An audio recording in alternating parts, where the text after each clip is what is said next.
Olá, pessoal! Eu sou a Marina, uma mulher branca de 1,61 m de altura, 92 quilos, cabelos ondulados castanhos. Neste momento, eu estou vestindo um vestido preto, estou usando no anelar direito 2 anéis prateados. Hoje é um dia muito importante, porque eu vou fazer uma entrevista com o professor Alexandre Andrade, ele que é fundador da Caminhos para Acesso e que ministra vários cursos, inclusive estou fazendo vários cursos com ele. Primeiramente, agradecer ao professor Alexandre pela honra de estar aqui no meu canal, fazendo essa entrevista. Alexandre, se apresente por gentileza e faça sua audiodescrição.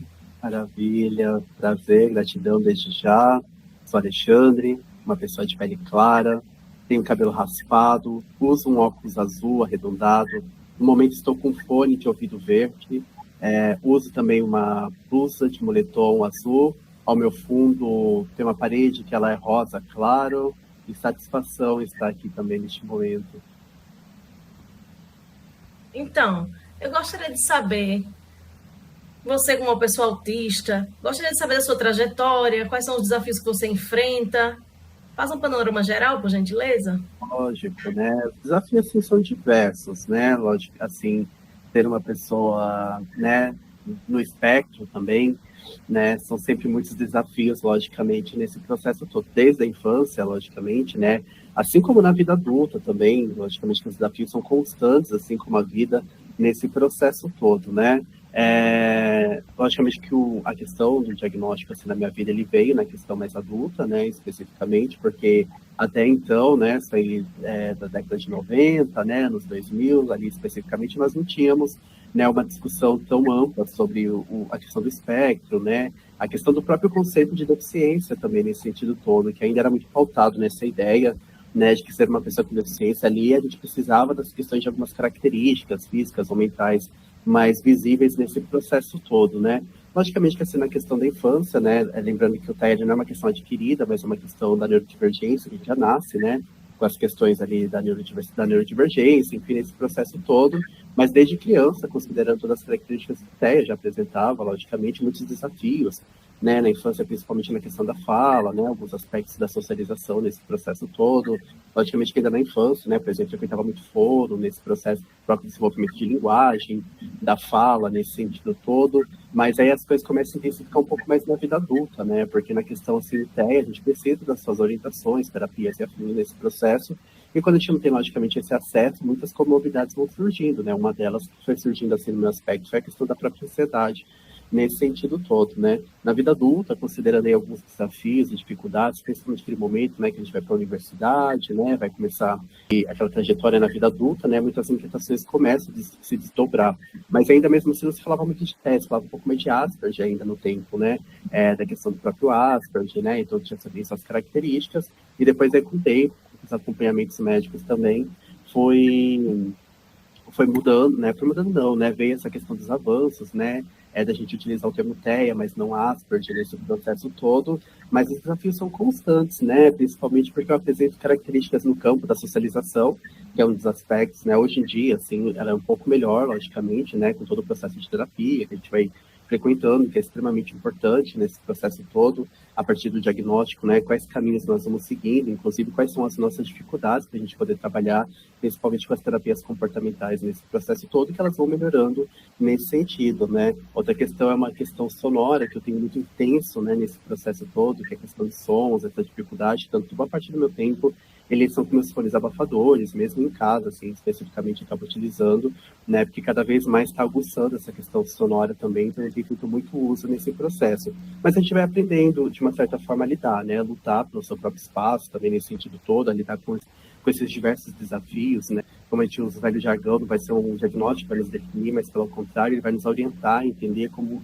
se relacionar com esse próprio mundo ali especificamente, né? Principalmente quando a gente está nessas características, dificuldade de socialização, né? Das questões sonoras, enfim, tudo aquilo que as pessoas às vezes acham que é uma mania ali especificamente, mas que está dentro de um espectro ali específico. Lógico que surge várias, né? Questões do capacitismo, preconceito, percepções errôneas, né? Essa própria dificuldade de perceber que sou uma pessoa ateia, né, que estou num corpo que não apresenta uma características, que tem a questão não atingida na questão do intelectual, nesse processo todo, né, porque ainda as pessoas ainda associam muito a questão do TEA com a deficiência intelectual nesse sentido, né, que pode estar alinhado dentro das múltiplas deficiências, mas não significa ali especificamente que é uma questão pelo fato de ser TEA, né, que tem uma questão intelectual nesse processo. Pelo contrário, quando a gente fala de espectro, a gente vai falar, né, de um sentido amplo, nesse sentido todo, nesse processo, né?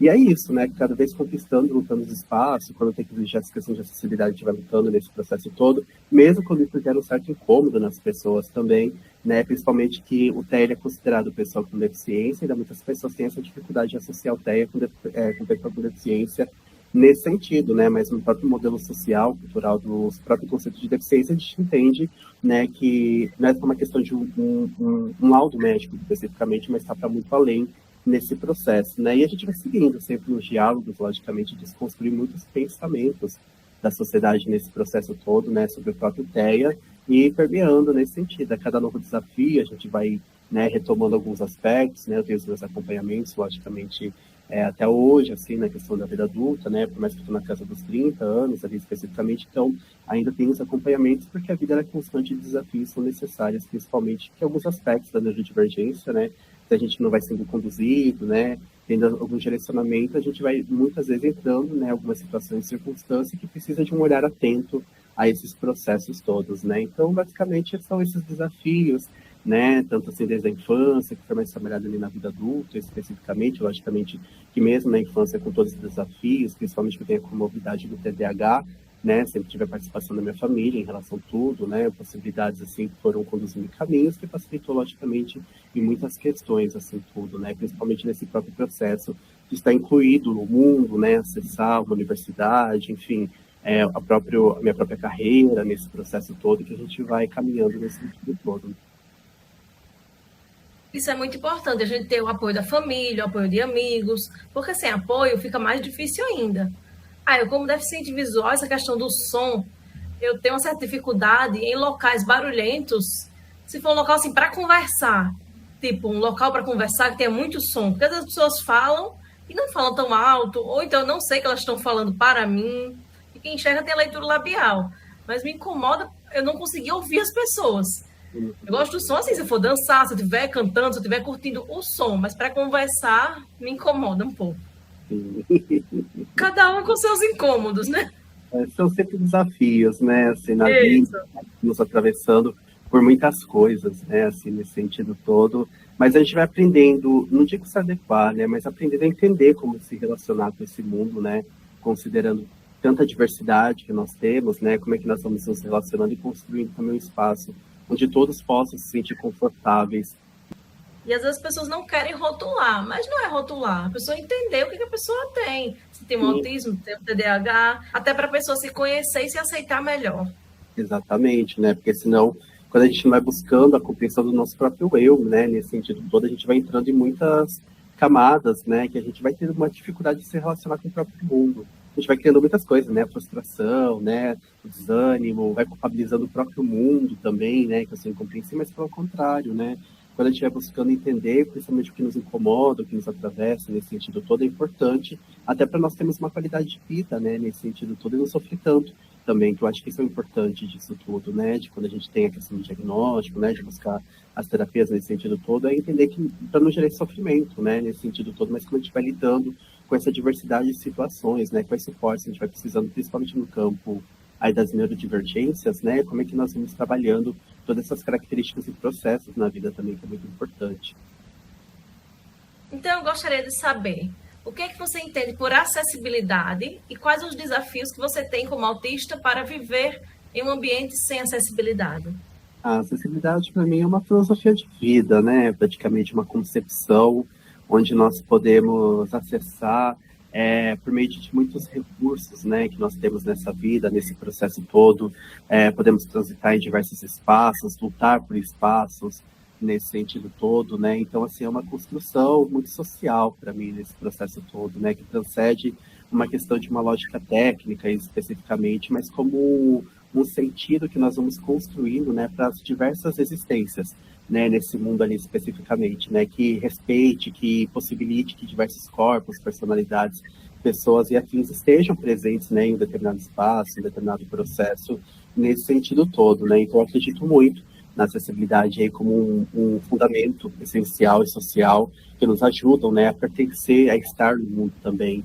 E a acessibilidade ela vem justamente para isso, né, de entendermos aí como que nós vamos acessando e como cada cor está atravessada e como cada ferramenta ela pode contribuir nesse processo todo, né. Em relação ao próprio TEA, assim, é muito amplo, né, a questão do próprio espectro nesse sentido todo, nesse processo, né. A gente vai desde a questão de fones abafadores, que é o caso dos maiores recursos que eu utilizo, né? Logicamente que hoje em dia eu ando com o meu, eu tenho, né, o meu próprio fone nesse processo todo, quando eu vou andando, né, principalmente para as questões sonoras, sensoriais, nesses aspectos que nós temos dificuldades, né? Hoje em dia no campo do TEA a gente discute muito também a criação de ambientes, né, multissensoriais, né, as salas de autorregulação, como algumas pessoas chamam nesse processo todo, ou seja, estar em um espaço ali, por exemplo, tem um outro espaço criado para pessoas neurodivergentes, que, por exemplo, vão ter um momento de crise, ou uma situação, né, que precisa ali, de um determinado suporte, ela possa acessar aquele canto, né, que ele pode ser um pouco mais silencioso, né, que ele pode ajudar a pessoa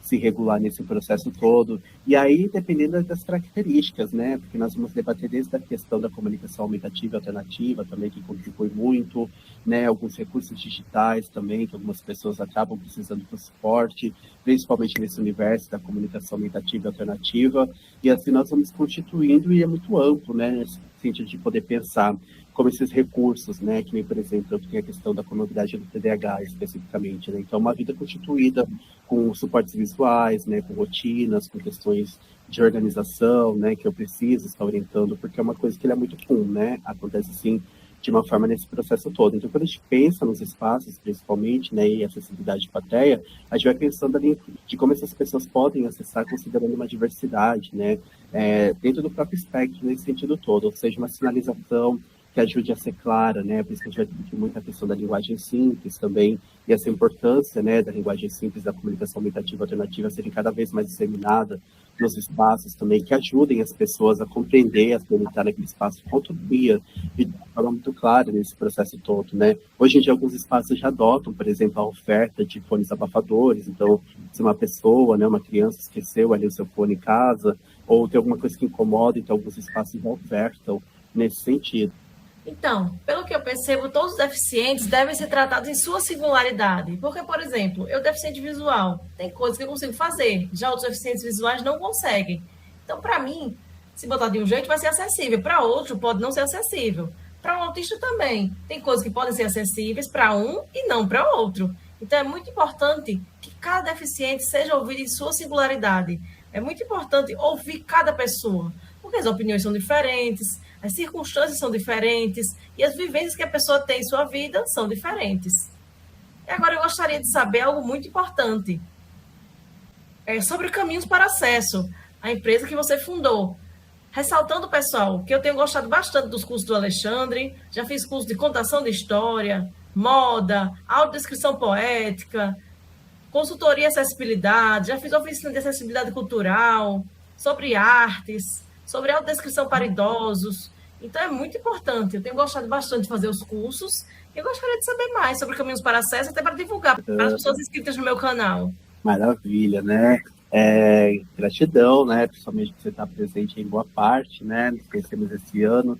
Você está participando aí ativamente de boa parte das formações também, que é muito importante, né? Principalmente nesse campo do conhecimento da própria acessibilidade, que é fundamental nesse sentido todo, né? Então, o Caminhos para Acesso ele surgiu aí em 2024, a partir de uma inquietação sobre a própria acessibilidade, né? Enquanto artista, produtor cultural, ali especificamente, muitas inquietações começaram a surgir, principalmente com as leis de incentivo, né, cultural para os municípios, quando começou o movimento da porcentagem para a própria acessibilidade, as pessoas ficaram muito indignadas, né, de ter acessibilidade para projetos culturais, especificamente, né, e aí, tanto eu, a Aline também que acompanha algumas caminhadas, alguns processos, né, de algumas formações, a gente começou a ficar muito nessa inquietação também, especificamente,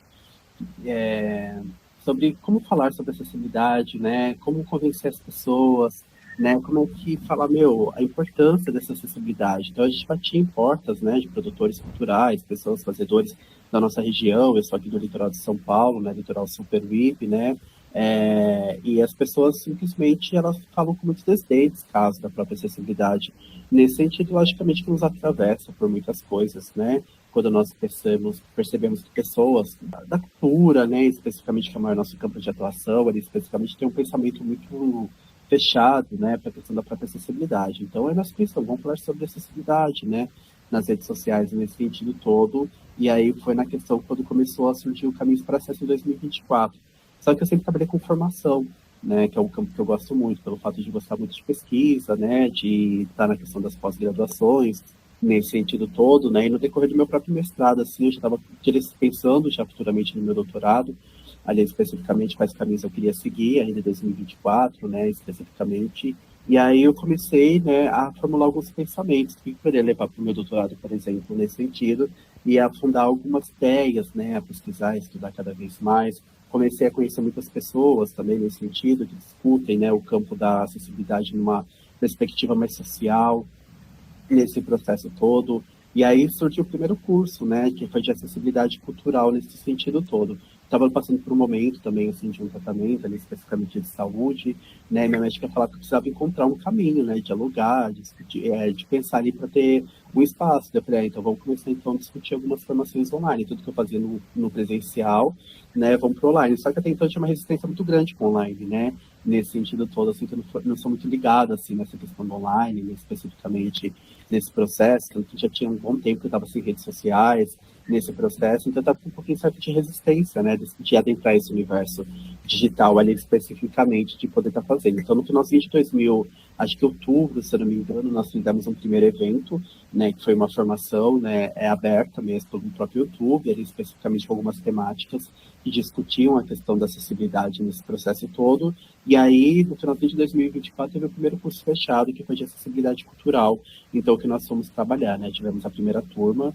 nesse sentido todo, e nesse meio tema a gente começou também o prosa de acessibilidade, e aí a gente foi cada vez mergulhando nesse sentido todo. Aí em 2025, né, direcionando meus caminhos aí final de mestrado, pensando já também na questão do doutorado, como eu organizar esse material todo, eu vim de encontro com a questão da educação anticapacitista nesse processo todo de discutir, né? Então, 2025, por exemplo, boa parte das formações, não tivemos muitas, né, em 2025, como está tendo em 2024, que até então eu também estava atuando em uma outra consultoria, em outro trabalho, nesse sentido todo, né, então eu não conseguia ter várias formações, assim, né, especificamente. Então nós tivemos algumas, focada muito no estudo da educação anticapacitista, da acessibilidade atitudinal, de poder pensar que antes de entrarmos na questão do próprio conceito de acessibilidade, a gente precisa desconstruir alguns conceitos em relação ao próprio termo de acessibilidade, nesse termo das próprias relações, nesse sentido todo, né? Tivemos mais alguns cursos de acessibilidade cultural e alguns cursos de educação anticapacitista, né? E aí a gente passou quase meio ano ali, praticamente de fevereiro até outubro, mais ou menos, trabalhando com questões de formações, né, que discutiam mais o campo da acessibilidade atitudinal e educação anticapacitista, e depois a gente entra no terceiro ponto, que são as ferramentas de acessibilidade, né? Então, no final do ano, teve o primeiro curso, né, de ferramentas de acessibilidade, que comecei a apresentar algumas discussões e pesquisas sobre a descrição poética, né, que é um campo de investigação que eu venho, pensando a acessibilidade no campo das artes, principalmente nesse processo todo, e aí chegamos em 2026, né, que boa parte das formações especificamente estão focadas no campo da acessibilidade estética, até por essa própria defesa enquanto artista, né, produtor cultural, como que a gente pensa na acessibilidade enquanto linguagem, nesse sentido todo, e como é que nós vamos organizando cada vez mais as experiências das pessoas com e sem deficiência, pensando na acessibilidade no seu sentido universal nesse processo todo, né? Então tem sido um espaço, né, de formação ali especificamente, né, que a gente oferece formações de curta duração, né, que são de 10 horas, 20 horas, né? Esse agora de gestão, a gente vai começar agora em gestão em maio, que vai ser o que nós vamos ter uma carga maior, que é de 40 horas, que a gente vai trazer uma proposição de escrita de projetos, né, especificamente no campo da cultura, de como trabalhar a escrita de projetos, com acessibilidade, enfim, fazer esse laboratório aí também de pesquisa e investigação. E tem sido um espaço onde eu tenho disseminado meus pensamentos, né? Então, como eu estou muito nesse campo da pesquisa, da pós-graduação, né, de entender cada vez mais caminhos, até sair uma tese, finalizar, etc e tal, eu vou compartilhando fragmentos de pensamentos, então, sobre as ideias de acessibilidade, seja na questão cultural, estética, artística, né, com uma própria filosofia de vida nesse processo todo. Então, tem sido um espaço realmente de conectar pensamentos sobre acessibilidade, né, e conectado pessoas e contribuído nesse campo de formação, especificamente nesse sentido todo, né. O Caminho de Acesso, ele, então, ele é especificamente um espaço para compartilhar esses pensamentos e as formações, né, porque as pessoas, às vezes, elas ficam naquela dúvida, por que a gente não vê nada ele fazendo a inscrição, fazendo isso? Porque realmente tem essa dificuldade que eu tenho que ficar muito tempo nesse campo online, né, nesse sentido todo, de publicar os cursos, né, as formações, os pensamentos, etc e tal. E às vezes, quando eu estou trabalhando no presencial, às vezes só quero trabalhar, né, só quero trabalhar, fazer as ações, chegar em casa, não precisar toda hora no flash, na foto, ter que ficar publicando nesse sentido todo, né, então, nas ações minhas pessoais mesmo, são muito poucas coisas. Eu gosto um pouco dessa vida um pouco mais privativa, em alguns aspectos. Eu tenho Instagram pessoal, né, que tem algumas coisas que eu posto ali, diárias, de viagem, afins, nesse sentido todos que eu gosto, né, de alguns campos do patrimônio, da museologia, né, com aspecto, mas também esse processo realmente, ele é nesse campo focado para as formações online e produção de pensamento sobre o próprio conceito e ideia de acessibilidade, assim, né, estamos lá, seguindo, né, começamos, aí a gente está atualmente aí virando seus quase 4 mil, lá vai cacetada de seguidores, que é muito bacana ver essa rede crescendo, né, das pessoas compartilhando cada vez mais, né, a ideia de cada vez mais a gente tentar buscar também força aí de conseguir deixar gratuito as formações, né, mas logicamente gratuito com muitos critérios também, porque a gente sabe que quando coloca as formações gratuitas, as pessoas se inscrevem, se inscrever e muitas vezes nem assumem o próprio compromisso com a formação nesse sentido todo, e eu prezo muito, né, pela formação nesse sentido, pode ser um campo que eu sempre trabalho muito, e defendo muito a formação, a importância da formação, né, de pensamento, de ideias, e como a gente vai constituir um pensamento sobre a própria acessibilidade